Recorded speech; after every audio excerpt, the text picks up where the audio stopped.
एक सत्राजित नाम का व्यक्ति है, द्वारका में ही रहता है, भगवान सूर्य का भक्त है और सूर्य की तपस्या करके इसने एक मणि प्राप्त की है। उस मणि का नाम है समंतक मणि। क्या काम है इस मणि का? बोले 8 घंटे अगर इस मणि की पूजा की जाए तो ये मणि 8 भार सोना दान में देती है। और 8 भार का अर्थ होता है 2 कुंटल सोना।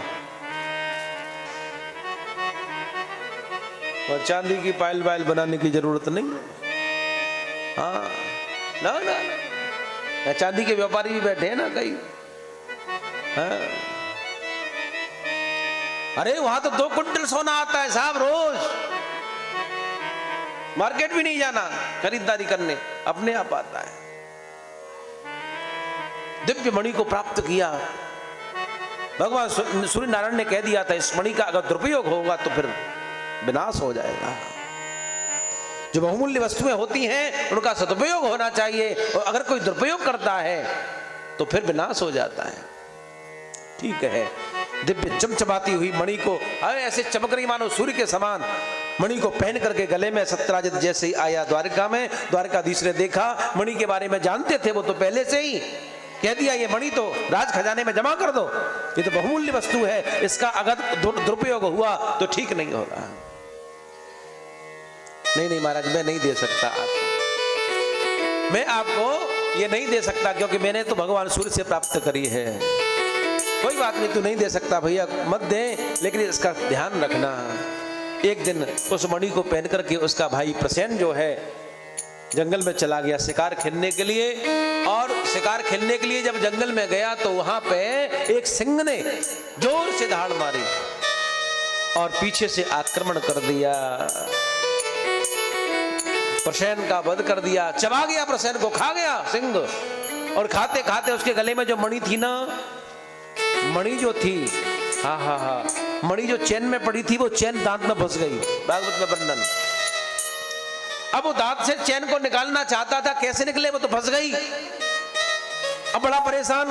कहते उसी जंगल में जामवंत जी रहते हैं, उसी जंगल में जामवंत जी रहते। जामवंत जी को मालूम पड़ा, उस मणि को देखा, जाकर के सिंह को मार दिया और उस मणि को उसके दांत से खींच लिया और जाकर के अपनी कन्या को उस मणि को दे दिया, बिटिया ये तेरे लिए मैं खिलौना लाया हूं। जामवंत की बेटी जाम्बवती उस मणि को खिलौना समझ करके खेलने लगी है साहब। और जैसे मणि से खेलने लगी, इधर जब प्रसेन लौट करके नहीं गया तो द्वारका में हल्ला मच गया। और क्योंकि सत्राजित ने कह दिया द्वारकाधीश मणि को मांग रहे थे, हो ना हो वो तो बचपन के चोर हैं, उन्होंने ही मणि को लेने के लिए मेरे भाई को मरवा दिया होगा और मणि को चुरा लिया होगा।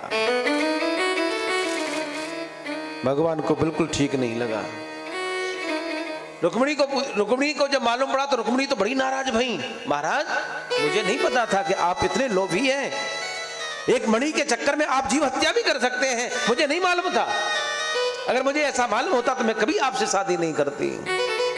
प्रभु को ये भी ठीक नहीं लगा। ये क्या? देवी रुक्मिणी को भी गलत भावना मन में आ गई। गुरुजी से पूछा, गुरुजी थोड़ा देखो टाइम कैसा चल रहा है हमारा। गुरु सांडिल्य मुनि ने अपनी पत्रा खोली और कहा, कन्हैया अभी बहुत खराब टाइम है तुम्हारा, क्या करें उपाय? और ये खराब टाइम आया क्यों, मुझे झूठा कलंक लगा क्यों? महाराज ग्रह दशा जरा देखो। जो ग्रह दशा जब देखी तो बता दिया तुमने चौथ का चंद्रमा देख लिया था। भादों के महीने में जो गणेश चौथ आती है ना, उसमें चंद्रमा नहीं देखना। अगर देख लो गलती से तो ये वाली कथा सुन लेना तो दोष खत्म हो जाएगा, नहीं तो फिर झूठा कलंक ही लगेगा। झूठा कलंक कन्फर्म है। भगवान ने कहा तो अब क्या करें? बोले अब आप जानो, आपका काम जाने, हम क्या बताएं। ठीक है गुरुजी, उस कलंक को दूर करने का मैं प्रयास करता हूं। और महाराज द्वारकाधीश कुछ लोगों को साथ में लेकर के, सैनिकों को साथ में लेकर के गए जंगल में। देखा प्रसेन मरा पड़ा लेकिन मणि नहीं है। आगे बढ़े, सिंह के पद चिन्ह, आगे सिंह भी मरा पड़ा लेकिन मणि नहीं है। दक्षराज जामवंत जी के पद चिन्ह, लेकिन मणि वहां पे भी नहीं है। वह पद चिन्ह सीधे गए कहां? गुफा में। गुफा में ही पहुंच गए और गुफा में जामवंत की बेटी जाम्बवती उससे खेल रही थी। हाँ, और जैसे ही देखा, अरे यही तो मणि है जिसके कारण मुझे झूठा कलंक लग गया, झट से मणि को छीन लिया। और जैसे ही मणि को छीना, हमारा जामवती तो रोने लगी। जामवती रोई तो पिताजी जगे, वो तो सो रहे थे। जैसी जगह बिटिया क्या बात है, बोले पता नहीं कौन है ये पुरुष जिसने मेरी मणि को, खिलौना को छीन लिया। जामवंत जी उठे और भयंकर युद्ध हुआ। 1 दिन नहीं, 2 दिन नहीं है, 10 दिन नहीं, 20 दिन नहीं, 23 दिन तक, 27 दिन तक बल्कि युद्ध चला। 28वें दिन थक गए, अब युद्ध नहीं कर सकता, लेकिन प्रभु मैंने पहचान लिया, आप ही मेरे राघव हो, राम हो। परीक्षित ने कहा ऐसा क्यों बोला? राम के समय में राम जी ने यही वरदान दिया था। जामवंत जी राम जी से युद्ध करना चाहते थे, वो देखना चाहते थे मेरे राघव में कितनी शक्ति है। तब राम जी ने कह दिया था अभी मर्यादा है, मैं आपसे युद्ध नहीं कर सकता, स्वामी और सेवक का युद्ध ठीक नहीं, मर्यादा के अनुकूल नहीं है, लेकिन तुम्हारी कामना में द्वापर के अंत में कृष्ण बनकर के आऊंगा, तब पूरी कर दूंगा। तो महाराज यहाँ युद्ध हुआ। 28वें दिन माफी मांगी और कहा महाराज मणि क्या, मेरे पास में कन्या है, इसको भी आप लेकर के जाओ। अपनी बिटिया का कन्यादान कर दिया, मणि दहेज में दे दी और उस जामवती को लेकर के अपनी पत्नी बना करके द्वारकाधीश द्वारका में पहुंचे। जाम्बवती ना अब भालू की बेटी, ऋक्षराज जाम्बवंत भालू ही तो हैं। अब भालू की बिटिया सुंदर थोड़ी होगी, है भालू जैसी।